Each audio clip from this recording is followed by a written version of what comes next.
So yeah, Maxey had his first 50-point game, and we hit 20,000 subscribers in the same day. What are the odds? What are the odds? We have a new future face of the franchise who has his first 50-point game. The first guard on the Sixers team to score 50 since the legend Allen Iverson. Incredible. And of course, shout out to everybody purchasing the merch. That's the cream. That's the cream color. Maxey season t-shirts, Run It Back Philly. RunItBackPhillyShop.com. Yo! Shout out to everybody in the chat. Shout out to the members in the chat. A is in the chat. Trey is in the chat. Yeah. Shout out to you guys, man. Thanks for being here. Fresh. Thanks for the super chat. I was one of the first 50. Shout out to you for being one of the first 50 subscribers of the channel. Now we're at 20,000. Thanks for hanging around. Thanks for being here. Yeah. All I really want to do on this show is watch and listen to, you know, some of the reactions after the Maxey 50-point game. We're going to listen to Tyrese Maxey's I appreciate the haters message in his post-game press conference. And then we're going to listen to the live calls, man, because you guys called the show after the game, and there's a lot of good ones. So we're going to do that. That's what we're going to do right now. Thanks for being here. Let's go ahead and get it started, man. Why not? Why waste any more time, man? That's the chat. Where's Maxey at? Where's he at? There he is. There's Tyrese. Here's what he said after the game. Somebody asked him about people that doubted him. And here's what he said after the game. We talked about it periodically over the last few years, but when you were a rookie, it was can he shoot? When you were a second year, it was can he be a primary ball handler? Can he be a primary scorer? All these things, right? Can you put a performance like tonight in context of the doubts that have been thrown at you kind of needlessly throughout your career so far? I appreciate them.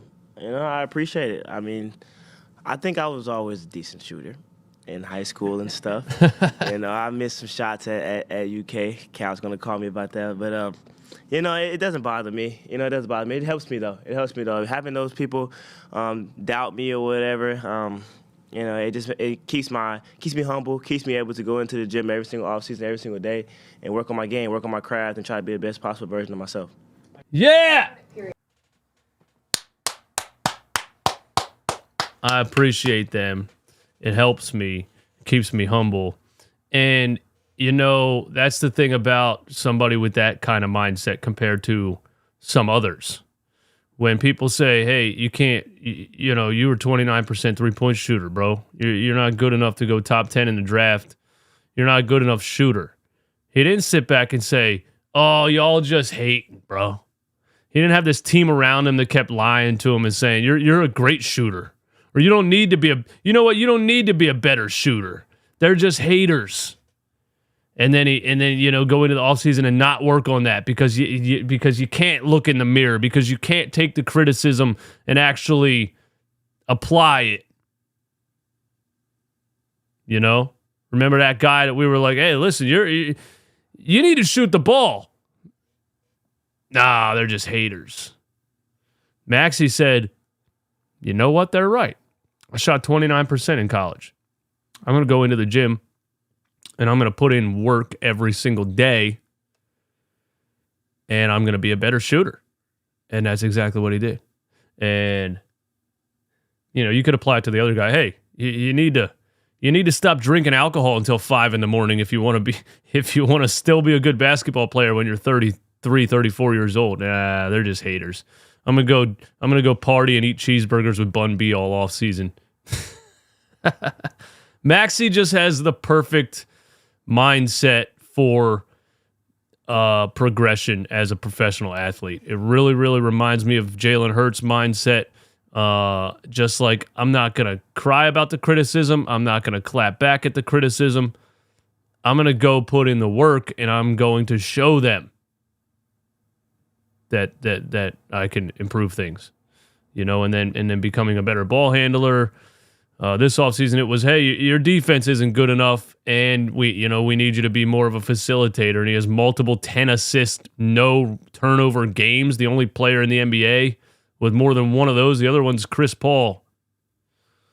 He's blocking shots at the rim. He's playing on-ball defense. He's getting steals. He's chased down blocks. I mean, he hears the criticism. He takes it with the smile on his face, and he says, I'm going to go work on that now. And that's exactly why he's gotten to this level at just 23 years old, because he has a stone wall mindset. You can't break him. You can't knock him down. You can't discourage him. You can't. He just takes it with a grain of salt. He takes it with a smile, and he puts in more work and shows you and proves you wrong. I want to say this. 2 years ago, I think it was 2 off seasons ago, I was saying I wanted to trade Tyrese Maxey for Donovan Mitchell. And there's still some people coming at me for that, saying, "Oh, didn't you want to trade? Weren't you the one that wanted to trade him?" And that is because I thought it was going to take Tyrese Maxey a hell of a lot longer to develop into what he is right now. I thought it was going to take him until 25, 26, 27 years old to be this level of an NBA scorer. I was just saying Donovan Mitchell at the time was a fast forward, and I didn't see Tyrese Maxey being on the timeline with Joel Embiid. I just thought Joel's going to be almost retired by the time Tyrese actually reaches the level that I think he can reach. I didn't know he was going to do it in 2 off seasons. I didn't know he was going to be 23 years old out here dropping 50-point games. And it's not just the point total. Again, it's the leading the team in crunch time. 4th quarter, Joel Embiid on the bench, Pacers making a run.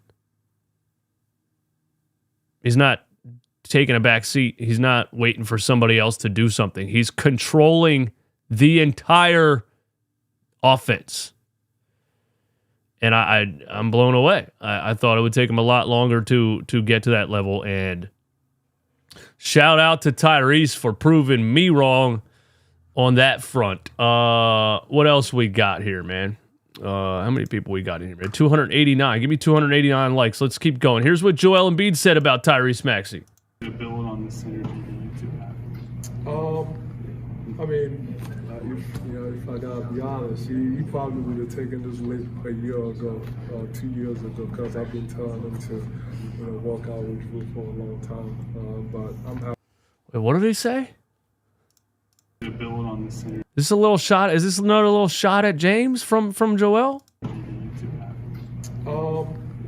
I mean, if I gotta be honest, you probably would have taken this leap a year ago, 2 years ago, because I've been telling him to, walk out with you for a long time. Work out with Drew. That he did it. But that's not about me. That's not about the trainer. That's someone that wants to. He just wants to get better. He wants to learn. He's willing to learn. He listens. Extremely humble. Hardest. I've always said hardest working. Person I've ever been around. And that's saying something. And he doesn't, take plays off. He always finds a way to get better. And he's, obviously he's doing great. But I think he has an even brighter future. I think he can get to another level. And Philadelphia's got a good one. He's gonna be here for a long time. And like I said, he's a franchise. Yeah, the franchise. The franchise. Joel did say, hey, he could have probably done this last year or the year before. I thought he was alluding to the fact that Maxey maybe didn't have a chance to do that this last year or the year before because there was another guy here controlling the ball the whole game. But then he said, I told him to work out with Drew, 2 years ago. Drew Hanlon, Joel's shooting training coach. And Maxey did work out with Drew Hanlon this offseason. The franchise, man. The franchise. Here's what Nick Nurse said after the game. Basketball with me. Good job. Good job. Listen, that's that's the style they play. You got to hang in there with it. You guys did a good job. A hell of a good job fourth quarter defensively. We kept them around 20 or whatever. There was a 50-point game in the building tonight. Yay!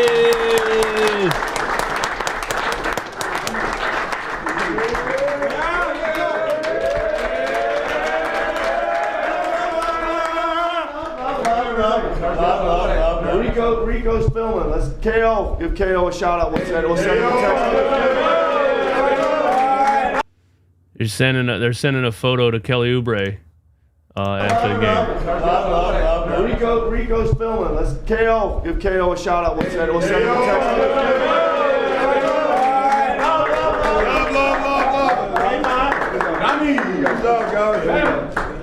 Better soon, KO.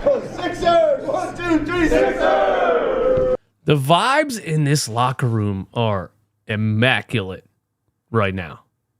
There is just such an incredible positive energy flowing through this locker room, and it translates onto the court.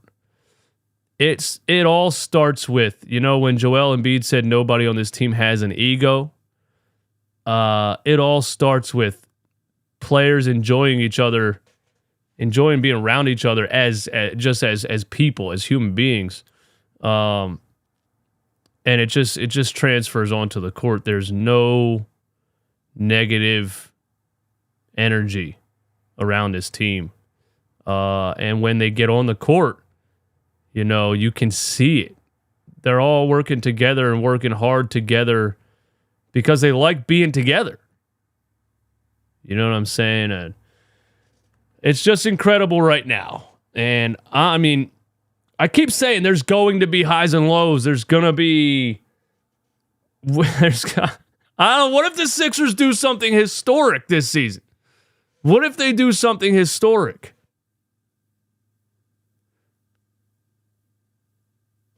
You get rid of a problem, and suddenly your ascension is times 10, times 100.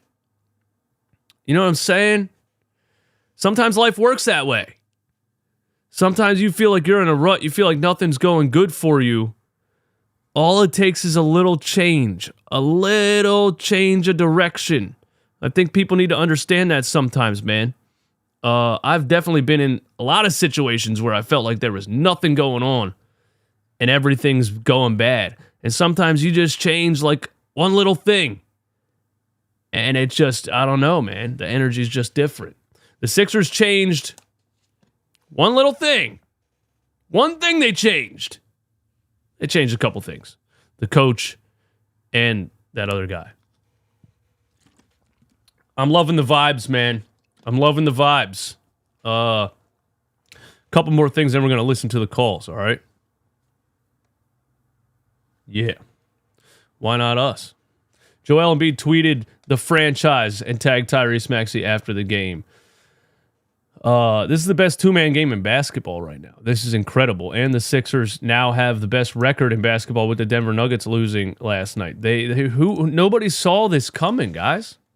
I mean, I did. I don't want to toot my own horn again, but I did say, I don't know, man. I think the Sixers can be good. And this was before we traded James. I was like, let him sit out. I think we can be good. I think year 4, Tyrese Maxey, adding a couple of role players in like a Kelly Oubre, and Nick Nurse system change, culture change, locker room change. I think we can be good. And I said, maybe I'm tripping. And there was a lot of comments that said, yeah, I think you're tripping, man. We thought throughout this offseason this team was going to be a pause year, a pause. Maybe we just need to do nothing until next season. And I'm like, what do you mean nothing?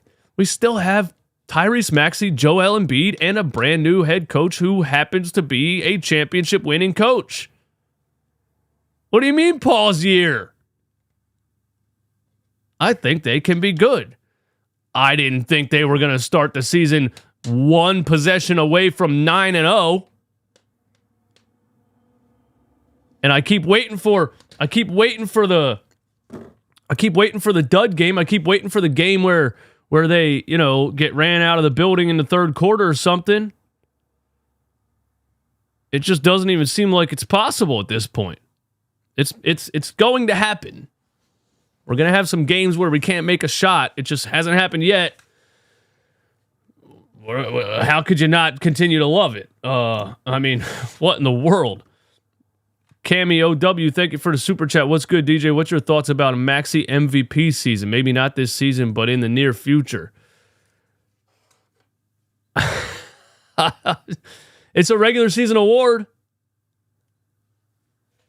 What Maxey has done in the first 9 games, what's going to stop him from doing that the entire season? You know what I mean? We played the Celtics. We played the Bucks. We beat the Celtics. We went down to the wire with the Bucks with Damian Lillard shooting 17 free throws off of 8 flops on jump shots. Giannis Antetokounmpo barreling down the lane playing football and getting foul calls out of it. What's going to happen throughout the rest of the season that's going to stop Tyrese Maxey from doing what he's doing right now? I don't know. I think it's very possible that he could just literally continue what he's doing, and he could definitely be in the MVP conversation. That's crazy. That's crazy. If you would have told me that 3 months ago, I would have slapped you silly. That's crazy. I am in disbelief. Oh my God, what the hell? Shout out to Josh Reynolds on Twitter. Friendly reminder, we got Tyrese Maxey with the 21st pick. And on draft night, he said, I thank Philadelphia for this opportunity.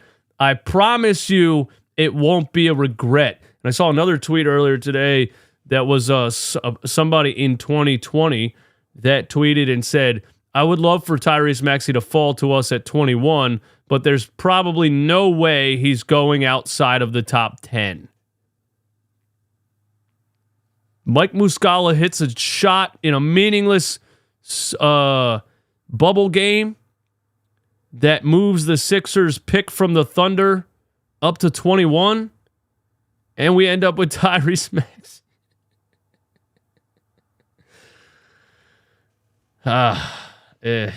Life is unpredictable, man. Life is unpredictable. Here's what Tobias Harris said about Tyrese. As his vet, you've watched him play every game in his career. What's it like to see this? It's awesome. Mel threw me the ball. He was screaming at me to shoot. I said, no, I'm trying to get Tyrese 50 right now. He was on fire tonight, just making big shot after big shot. That's all his hard work, his passion for the game, and his opportunity he's taking advantage of. I couldn't be prouder right now. I love when I see that happen, when a player has 47 and everybody on the team's like, no, we're getting you to 50, bro. Nobody's shooting the ball but you. There's one possession left. You have 47 points. You're shooting a 3. And he gets the ISO. He steps back. And there was almost just no chance he was missing that. And from the beginning of the game, he just couldn't miss. Just couldn't miss. Just everything was falling. It was awesome. It was awesome. The Sixers are now the number 1 team in the NBA. All summer long, all I heard from these Harden stan nerds. You guys aren't even going to make the playoffs if you do without Harden. They honestly said that. They said you're not even going to make the playoffs without Harden. How did these people are as delusional as him? The complete opposite happened. They have the best record in basketball right now. It's crazy. Speaking of who, let's just roast him a little bit more before I move on to the callers, okay? Here's a tweet that I made last night. Because I'm actually the Harden in LA thing, I was saying how washed James Harden looked last season. Even I couldn't predict he would go to the Clippers and look this bad. I actually said he was going to go to the Clippers and help them out. I actually said they were going to be better with a facilitator like James Harden. I didn't even realize this guy is washed.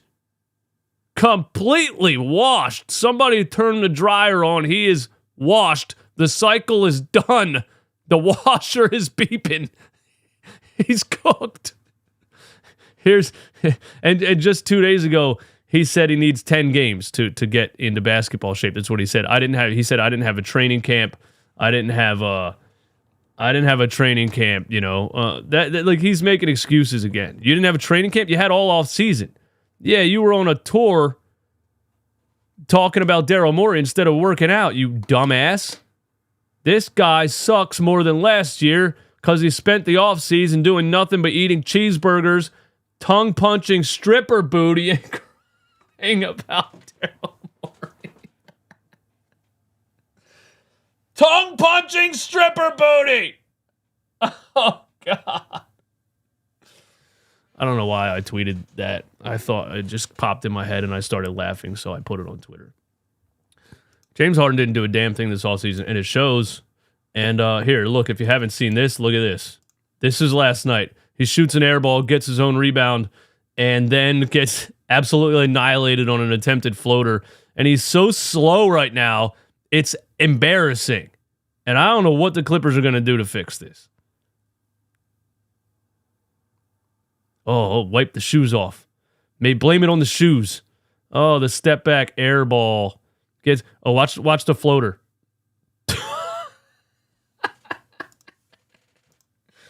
Look how slow this dude is, man. Look how slow he is. My God. Bro, he looks like he's 50 years old playing at the YMCA. I'm so glad we don't have to watch this anymore in a Sixers uniform. This play right here. Oh, it's so boring and annoying. Oh, thank God it's over. Thank God it's over. Raptors fans told me Nick Nurse sucks because he couldn't win with no stars and 9 defensive small forwards, so they were wrong also. And let's just catch up on the... So for those that don't know, there is some major Harden stands on the internet, on Twitter. You know that. But all off season, this one little twerp harassed the hell out of me. All off season, this little twerp right here harassed me every day. He takes screenshots of my tweets and posts them. He takes screenshots of my YouTube show and posts them on Twitter. He had a damn field day with me on Twitter all off season because of how much shit I was talking about James Harden. First of all, look at the logo. The custom James Harden Los Angeles Clippers profile picture.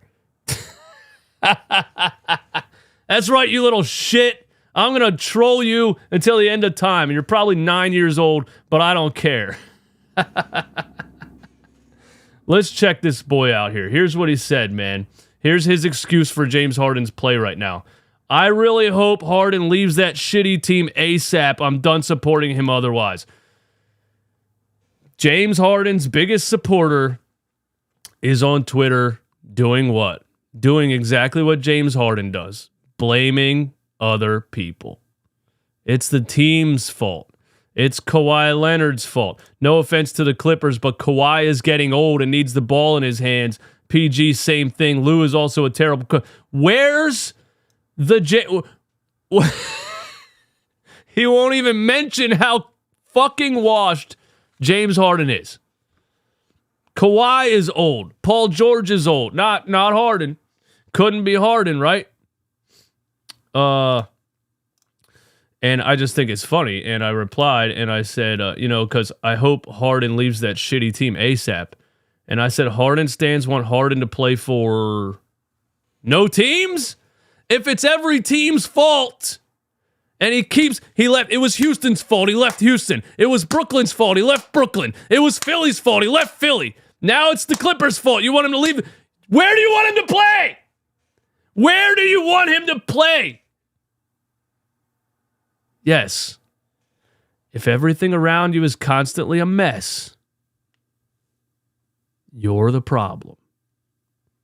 And these little Harden stands have the same mentality that James Harden has.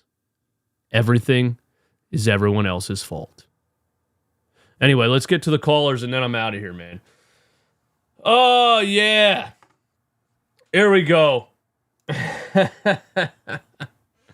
All right, there's a decent amount of them, and one of them's 5 minutes long, so we can't listen to that one. I can only really listen to the ones that are under like 2 minutes. So if you called in and you ranted for 8 minutes, what's up?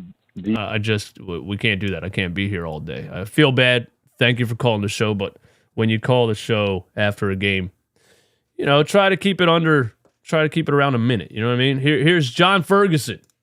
What's up, DJ? This is your boy C Block. C Block. I'd like to say congratulations, Tyrese Maxey, for dropping his first 50 burger on the NBA players.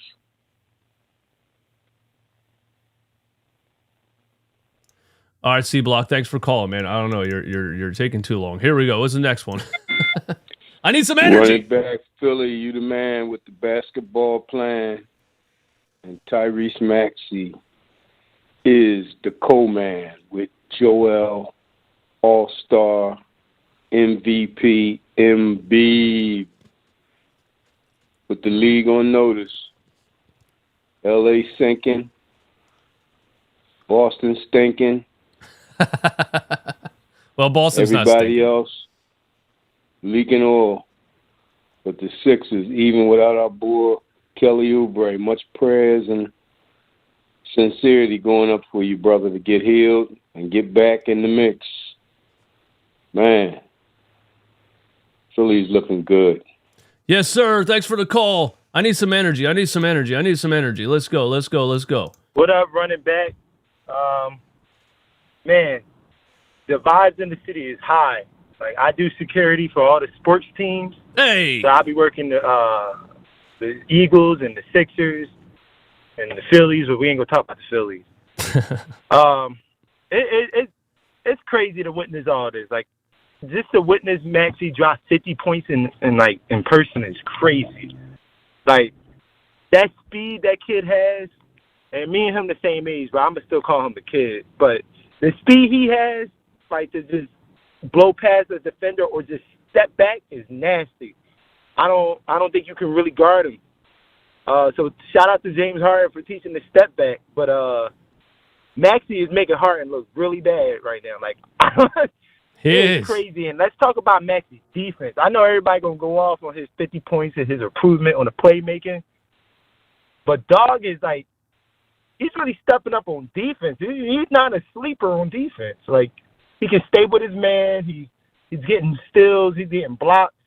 A couple times this season, they didn't call the steals that Maxey got, but I'm telling you, he get more steals and deflections than the stats show. Facts. So I'm actually most impressed with his defense this season. We already knew Maxey can ball. We already knew that. Yeah, thanks for the call, man. His defensive improvement has been incredible, and shout out to you working security Sixers and Eagles games. So I bet you definitely catching the vibes of the Philly fan base right now. It's been incredible. The Maxey step back, like, I think we're giving too much credit to James Harden, to be honest with you. Like, yeah, that little extra gather step, that was kind of invented by James Harden, back in Houston when he really started manipulating the rules and people were like, this is a travel. And I was like, this is a travel. But if the NBA is going to allow it, then Tyrese Maxey picks it up and starts doing it too. I don't think he needed James Harden to teach him that move. I think he could just look at it and say, I can do that. I don't want to give any credit to James Harden. Screw that guy. I don't know what that was. I did listen to these briefly before I came up here, but I forget, so we're just freestyling it anyway. Yo, Eastwood, listen, man. It's Maxey season. It's Maxey season, bro. 50-piece tonight. Man, listen. I don't even care about the assets and the trade that we got back from Harden. Just the fact that we were able to let Maxey off the leash, man. Just that alone. Yeah, you just got Harden out of the way. As though we won the trade. Yeah, facts. I'm going to go ahead and say it, man. Maxey is the best guard that we had since AI, man. the best guard we had since AI, best player that Joel Embiid has ever played with. And, man, I'm just so excited, man. I'm glad that we didn't trade him for Dame or any of the other guys because at this point, Maxey better than all them dudes. Facts. So, yeah, man, we going all the way, man. Philly is Maxey season. Shout out to Robinson Marlowe for that call, man. Great call. And, yeah, just getting Harden out of the way has been, you won the trade. On top of it, somehow, some way, Daryl Morey got 2 first-round picks and a pick swap, and Nicholas Batum, who looks like he's still an NBA starter and can fit perfectly on this team. But yeah, even without any of that, just getting that negative energy out of here and letting Maxey run the offense, you won the trade. And that's how I felt about Ben back when that was going down. I was like, dude, just get rid of the guy. Get the negative energy out of here. But Daryl was patient and got things in return. End up with 3 first-round picks out of it. It's just an absolute fleece. Run it back. What's up, man? Great show, man. I comment on your stuff as The Village. I'm subscribed. What up? The Village. Hey, man, you sound like you really know hoops, man, because it's like me and my son and my brother, I played some D2 ball and my brother played. So, we've been talking about the Sixers and the poor coaching of the past and the lack of attention to detail and how we always get beat in close games and the Celtics kept beating us the same way. Joel against a triple team, and we're right out in the second round. Yep. That's not going to happen this year with Nick Nurse as far as it's not going to be that easy to defend us just triple teaming Joe. Facts. You said it on your show. You said balanced attack and attention to detail. I was talking to my son about the Tim Duncan, Tony Parker pick and roll and how effective that was for the Spurs all them years. And I said, man, I was saying this last year, man, the Sixers, man, Doc Rivers don't feed it. If you're gonna make Maxey the man, you got to look up Tim Duncan, Tony Parker pick and roll, and like you were saying tonight on the show, that left side, that's the Tim Duncan, Tony Parker pick and roll. That's amazing. It absolutely is. That dude coming around the corner, he's lightning coming around that corner. And, like I said, Parker won all them rings, but you can't tell me Maxey upside ain't higher than what Parker's was with the speed and with the combination of the jump shot. So, man, just keep doing your thing, man. I'm telling my homies about checking the show out because you know hoops. The way you talk, it sounds like you played ball before. So keep doing your thing, man, enjoying the content, and just keep spitting that knowledge. Thanks for the call, my man. Shout out to the 215. And I like that comparison, really. And I like the fact that he said, you look at Tim Duncan and Tony Parker, you can't really say that Maxey can't be a better career player than Tony Parker was. Tony Parker was the perfect complement to Tim Duncan, and Manu Ginobili was too. And just the way that the whole thing ran around Tim Duncan, but Tony Parker was such a sneaky good scorer, sneaky good shooter, just such an elite decision maker with the ball in his hands. I like that comparison. And I did play ball my whole life, man. And last year I tried to get into it again. And I tore every ligament in my right ankle. So maybe we'll try again this year. Maybe we'll try to get back this year. But I'm in my mid-30s now, and the injuries are piling up. Yo, DJ, it's Orlando. Orlando! Tyrese Maxey, man. All I gotta say is he's got the keys to the city. And I just wanted to say, big fan of the channel and what you call it. I can't wait for the video at 12 o'clock. Shout out to Orlando. Thanks for calling the show, man. Maxey season, 50-piece. What up, DJ? Amazing game from Tyrese Maxey. This man's in his bedroom trying to be quiet.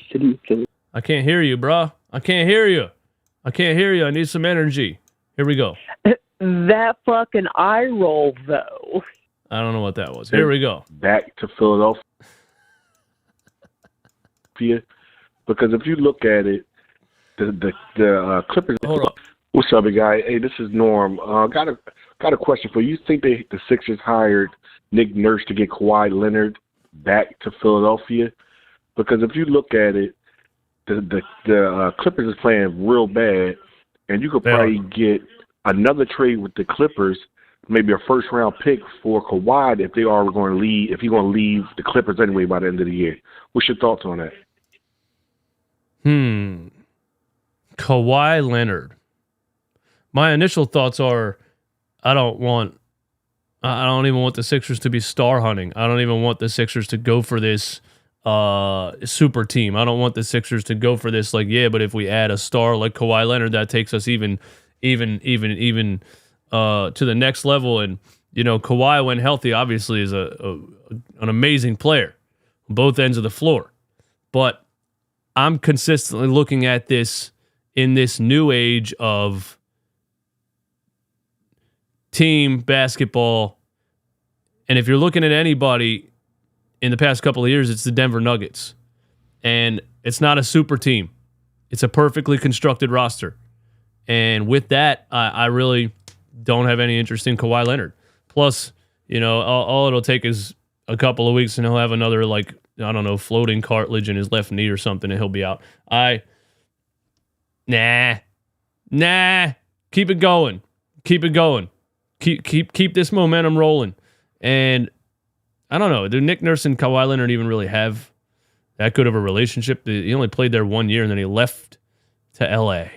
because he's from L.A. and he wanted to go play in L.A. Kind of hope he never wins anything ever again. Hey, yo, Eastwood. Oh, it's Batman again. How about that system?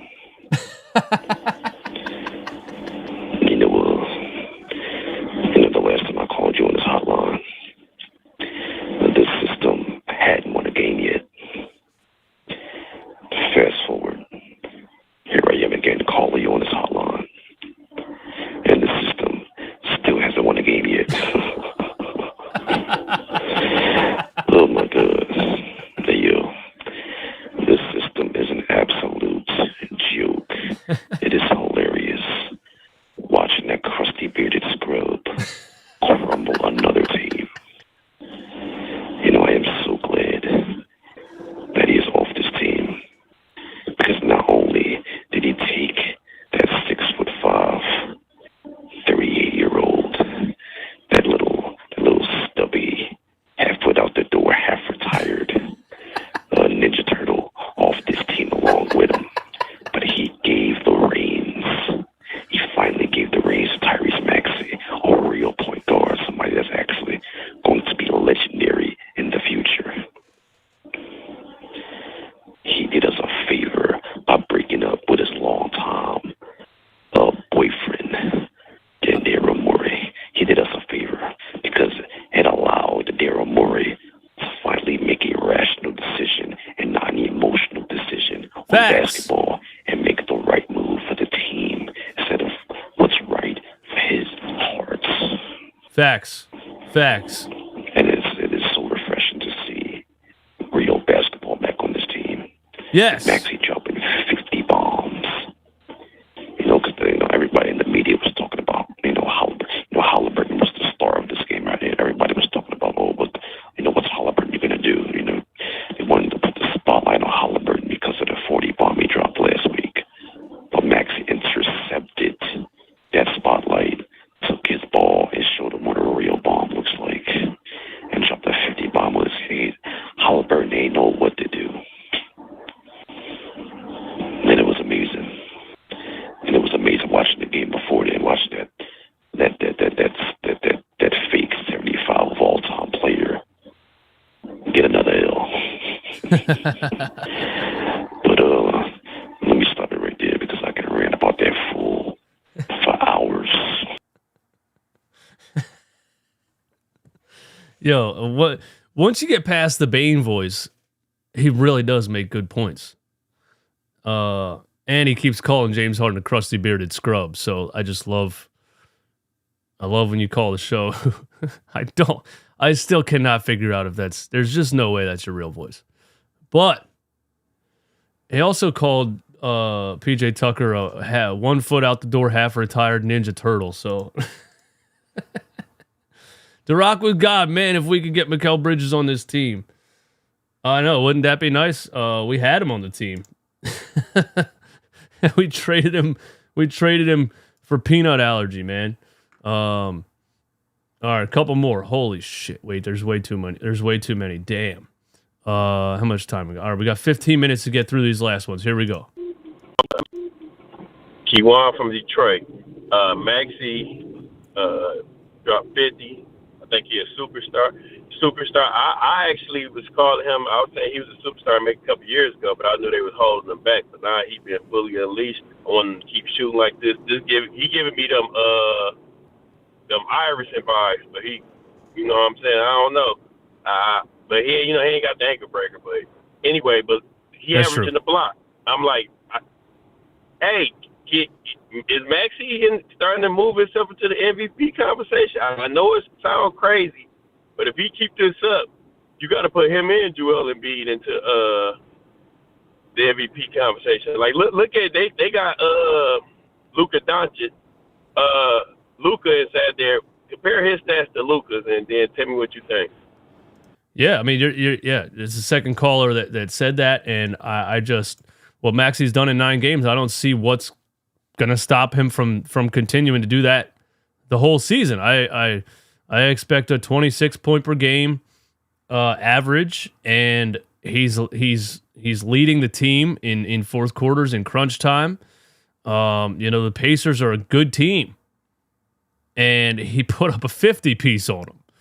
And I mean, Halliburton's taller than Maxey. Halliburton, nobody could stop him.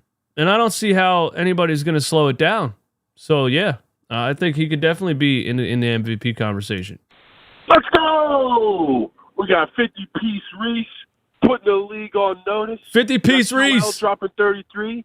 Miles Turner's the most fraudulent freaking big man right next to Rudy Gobert. Let's go! 8 straight. Woo!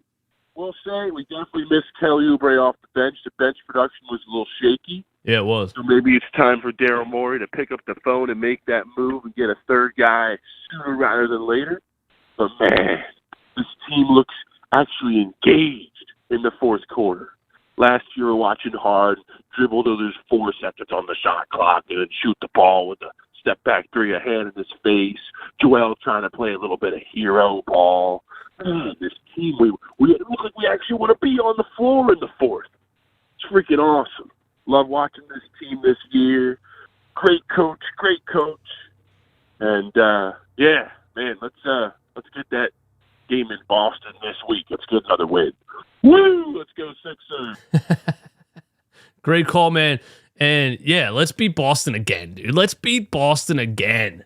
I want Celtics fans to have nothing left to say. All they're going to say is, oh, good regular season win. You can't do that in the playoffs. That's all they're going to keep saying. And, hopefully we can prove that in the playoffs this year. But, yeah, I would love to take out Boston again. And I agree, the team looks so engaged in the fourth quarter. And they look so – there's so many things happening. And there's a lot of energy. There's a lot of movement. There's a lot of speed. It's the exact opposite of what we were doing last year. It's the exact opposite of what we were doing last year. What's up, running back? What's up, Eastwood? What up? I'm L from Bethlehem, PA. Shout out to L. Shout out to Bethlehem. What a performance by the young man, Maxey. I knew he was going to develop into this. He takes leaps every season. Literally outdoes himself every season. And most importantly, I feel like now that we have a player like this, this is going to be the reason why Maxey is going to be the reason why Embiid's career is going to be longer. Reason why Embiid has been injured in the playoffs so many times is because his usage rate from a big ass dude like that every year is crazy. Now that we have someone that can literally take over other than Embiid, he's not going to get worn down. He's not going to be worn down by the playoffs. He's not going to be. Good point. You know what I'm saying? He don't have to sit out. He don't have to. You know what I mean? That's a good point. We the way Maxey and the whole team is playing. While the way everybody's playing, this team is playing, it's going to, especially Maxey, is going to add longevity to Embiid's career, and it's going to minimize injuries in the postseason on Embiid. Now Embiid don't have to go out and drop 50. I hope you're 40-something. right. Had to stay in the game most of the game, every game, because the Sixers didn't have any other answers offensively. That's what I see with this team. That's what I see. That's one of the main points I see with Maxey uprising, and this is what that team needs. Hey, amazing call. Thanks for the call. And yeah, that's a good point, man. You know what I mean? You finally have another leader on the team. You have another star on the team. You have a guy who can take the reins and control the game in the fourth quarter. And yeah, the past 2 years, even with Harden on the squad, it was still Joel was out there defensively and offensively carrying the entire squad. And maybe he was burned down towards the playoffs, and maybe that's why he's, always injured in the playoffs or right before the playoffs or whatever. I hope you're right. I hope you're right. If you just, manifested that Joel Embiid is finally healthy in the playoffs this year, I hope you're right. Yo, Philly, what's good, man? Appreciate you and everything you do. Absolutely loving this team right now. I had a couple of things I wanted to ask you. Number one, I just want to make a comment about DeAnthony Melton. Sort of getting Nick Castellanos vibes from that guy. I love him to death, just a great person, but I just don't think we can rely on him in the playoffs. We don't need a guy that can be this hot and cold and not be able to handle the ball or score in other ways. So I don't know if he's the right piece for us. And then secondly, thinking about the lineups, you're right with Batum. I mean, the way he can catch and shoot, and he's just an absolute professional. So I think he needs to be in the starting lineup. But as far as Kelly Oubre, I'm torn, man. I love having him in the starting lineup, the energy he brings in the defense, but I get it too, coming off the bench, being the sixth man and a guy being able to score. I don't really understand how the rotations work, but I think him being the sixth man, but then also, could he be in there at the end of games? Because I think our best five is with him and Batum in there with Maxey, Embiid, and Tobias. So curious what your thoughts are there as far as, if Oubre was the sixth man, could we still get him in there at the end of the games? All right, man. Thank you. That's a good point. Yeah, it's not about the starting lineup; it's about the closing lineup. And you want Kelly Oubre in there, right? I say he comes off the bench and maybe in the fourth quarter. Right now, I'm fine with probably DeAnthony Melton not being in there at the end of the game. I think. I don't know, but as far as DeAnthony Melton goes, he wasn't terrible last night. He only shot the ball 7 times. He was 4 for 7. He was 1 for 3 from 3. He had a couple nice, strong takes where he actually made a layup. So maybe he comes out of the slump that he's in. But yeah, I've said for a while I don't think DeAnthony Melton's a starting NBA shooting guard. I still do think the Sixers are going to make some kind of move around the trade deadline, and maybe DeAnthony Melton's in the trade. Maybe DeAnthony Melton just goes to the bench. Kelly Oubre is perfect off the bench. I don't know. I don't know if you need Kelly Oubre to be in the closing lineup either. He's just that guy that can fill in that can just fill in the blanks in the middle of the second, third, fourth quarter bench rotations and just fill it up and keep you alive. That's all you want with a guy off the bench. You want a guy that can keep you alive. How many years in a row with Joel Embiid have we, as soon as Joel goes to the bench, we completely collapse, Now you have Nick Nurse actually staggering Tyrese Maxey and Joel Embiid, giving them, playing them together, spamming the pick and roll, spamming the two-man game, but then Joel goes to the bench, Maxey runs the show. Maxey goes to the bench, Joel runs the show. Maxey actually went to the bench before Joel in the past couple of games. Joel played the entire first, and Maxey went to the bench with 5 minutes left. So he's staggering. We're staying alive when Joel goes to the bench, and that's nice to see. Here's the last one. Here's the last one. Eastwood. The word, bro. What up, man? What up, Reese? 50 piece though, light 50 ball from Maxey. You love to see it, man. Hey, I can't complain. Everything I seen last night was pretty magnificent to say the least. Melton, he kept trying to go one-on-one a little too much. That shit was nuts. Tobias post up, turnaround jumpers repeatedly, bricking them. That was a little too much, but we got through, man. We got through it. We I survived. liked the pace we played at, honestly. I didn't see any rushing. I didn't see any indecisiveness out there on the court. Everybody kind of had focus, even though a couple players were going rogue and just going one-on-one a little too much. But everything was cool. You sensed the urgency that they wanted to play hard for Kelly being hurt. If best wishes and prayers out to Kelly Oubre and his family and shit. That's tragic. I've been to Philly a couple times, and I definitely know how small those street corners are. But 10-1, 9-1, whatever it is at this point, we just keep winning, like you said. So let's keep going. You know what I'm saying? We back at them again today. We just keep winning, man. Back-to-back victory, if I'm to be honest with you, and I'm expecting a bigger victory against Boston on Wednesday. Let's fucking go, man. Maxey season. We got Pacers. Thanks for the call, and thanks for everybody that called the show. We got the Pacers again on Tuesday at 7, and then we got the back-to-back Boston Celtics at 7:30 on ESPN on Wednesday. This is just the beginning of this, and this season it's been a lot of fun so far, and hopefully this fun continues, man. And thanks to everyone calling the show. Thanks for tuning in. Thanks for getting me to 20,000 subscribers. Thanks for watching the post-game videos, watching the live streams, watching everything, man.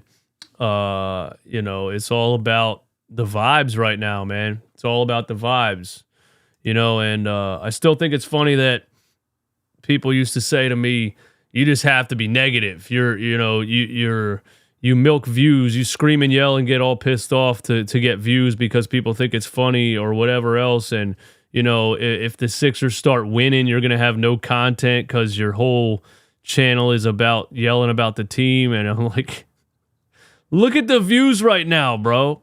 The team finally stops pissing me off.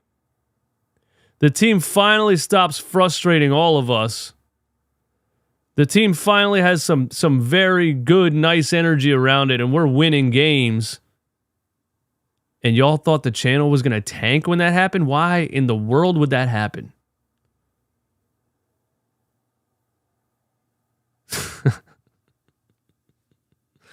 Hey, thanks for tuning in, man. I'll see you guys soon. I'm out of here. Maxey 50